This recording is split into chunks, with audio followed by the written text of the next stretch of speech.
Well, what a race it was. Round number 4 of the championship started with a bang, with half the grid on slicks, some of the cars on wet tyres, and in the first few laps, the wets were the way to go, but the front row was slick shod. It was the Scott Malvern driven Bentley that led through turn number 1, but very quickly those on wet tyres started to make their presence felt at the front of the field. In GT4, the decision was a bit more straightforward. All of those cars starting on wet tyres. The Bentley started to slip backwards. Sandy Mitchell coming through on the inside as the Bentley struggled to get heat into the tyres. In GT4, the two TF Sport Aston Martins spent most of the first part of the race together. There was a spin, though, I'm afraid, for the number 9 2Cs Motorsport McLaren of Dean McDonald coming out of the old hairpin.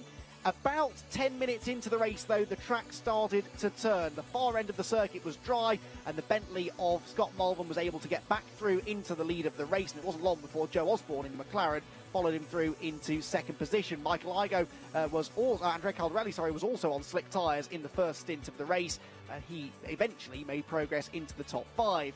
Toyota had the race lead in GT4 early on, but HHC's McLarens were coming into the pit lane for slick tyres. As early as possible came the wet-shod GT3 runners, as Joe Osborne had one last-ditch effort to get the lead away from the Bentley before the pit stop window opened. Close call there for the Team ABBA Racing Mercedes, dicing away with the 2Cs car as the top 2 came in right at the end of the pit stop window. The Bentley ahead of the McLaren, with Nick Jones jumping into the Team Parker car in the race lead.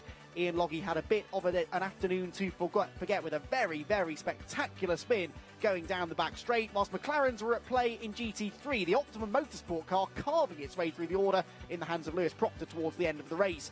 Michael Igoe spun away a 4th place finish at the chicane, and he was very quickly followed by Richard Neary, who for a horrifying 30 seconds or so was stalled in the middle of the road. Thankfully no safety car was needed, and Michael Igoe had a second moment at the chicane only a few laps later.